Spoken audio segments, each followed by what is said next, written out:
So we've all had those meetings where everyone goes around the table talking about what they've done since the last meeting. But why do people insist on continuing to have that sort of meeting that's just a big status update?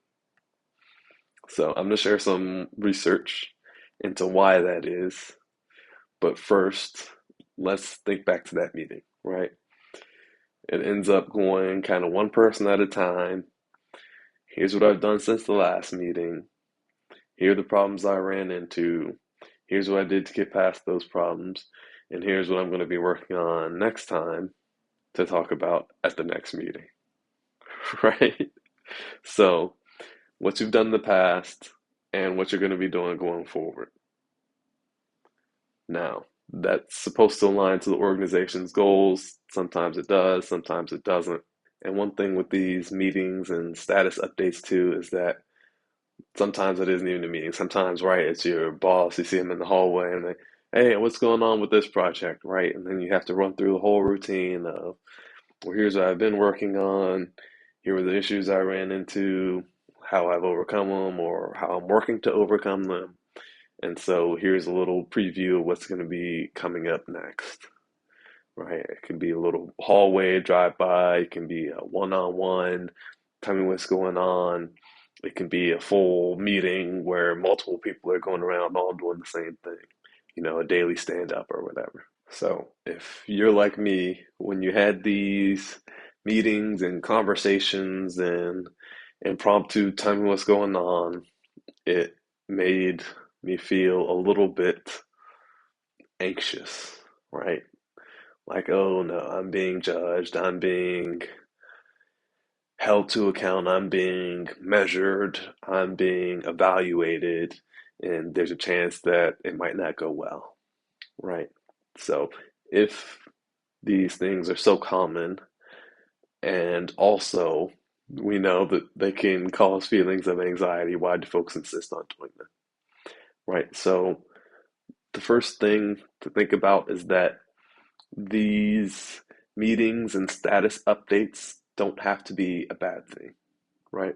So you're often working towards the organization's goals and you want to help the organization's goals. And so even though you may feel nervous about talking about what you've been doing, you may feel like you're being judged, the overall purpose for that is still something that's supposed to be positive, right? Something that's supposed to be in the name of helping the organization, right? Of earning your paycheck. So it can help to think more about this positive side, right? Okay, not just this person's grilling me to try and find out what I've been working on, looking over my shoulder, micromanaging me, but thinking, okay, this is for the bigger picture of moving the organization closer towards its goals, right? The other thing to think about along those same lines is if we're using and going through this process of checking in, giving a status update, and talking about progress toward a goal, that can also be applied to your personal life outside of work, right? So it's not just the kind of arduous tasks that you wouldn't be doing if you weren't getting paid, but it can be the things that you want to improve on, the areas that you want to grow, the things that you want to get better at, the things that you want to enjoy. And you can still apply this process of checking in, talking about your progress toward the goal, talking about what's gone well, what's not gone well, and then talking about what your next steps are to keep you moving you closer towards your goals, to keep helping you grow. Okay, so we've had the meetings at work. We've all kind of dreaded those meetings, maybe. Hopefully you haven't, but I know that I have. So hopefully you're not just having the meetings that you're absolutely dreading. But if you are, you can think back to the bright side of things. Okay, it's supposed to be for a good purpose. I'm, helping the team. I'm pitching in, doing my part. And you can also think, okay, I'm doing this some time of the day where I'm checking in, talking about my progress towards the goals. How can I take that and apply that same process to goals that I want to achieve, to goals that excite me, to things that I'm passionate about, to things that I'm doing in my spare time, right? So now getting into the research about why these meetings and this process is popular or why it's so common is because the research has shown that this type of accountability helps with achieving goals, right? So a particular researcher split people up into different groups. Some groups were working towards goals, they didn't write them down. Some groups did write them down. Some groups wrote them down and also committed to certain actions as well of, hey, I may spend X amount of time, an hour on the goal per week, or I may, spend 30 minutes 3 times a week working on my goal. Then you had folks who did that and also shared their goal and their commitments with a friend and checked in routinely to give updates as well about their progress towards that goal.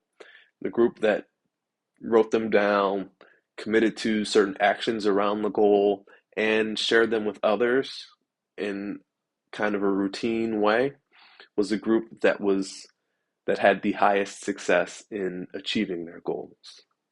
So, this process of talking about what you've been doing, how it's been working, and what you're going to do going forward is something that helps get you closer toward the things that you really want. So, in a work sense, that's often used to get you to do more tasks, right? To get you to keep pitching in, to get you to keep, you know, punching the clock and helping the organization move towards its goals. Doesn't have to be a bad thing, like we said, but you also want to make sure that you're taking advantage of this process when it comes to your personal goals as well.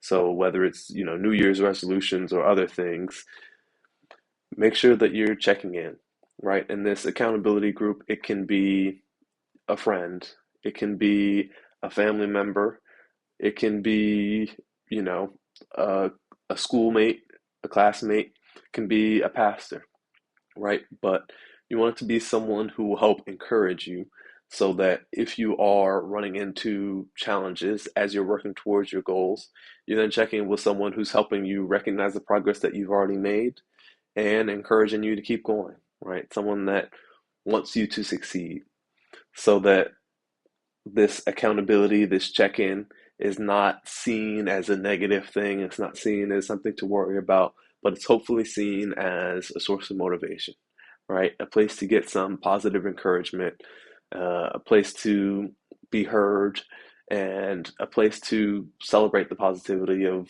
working and making yourself better. So be sure to use accountability groups when you can because they will help you in achieving your goals. And make sure you subscribe because I'll have more both wellness and relationship tips and videos upcoming. Thank you.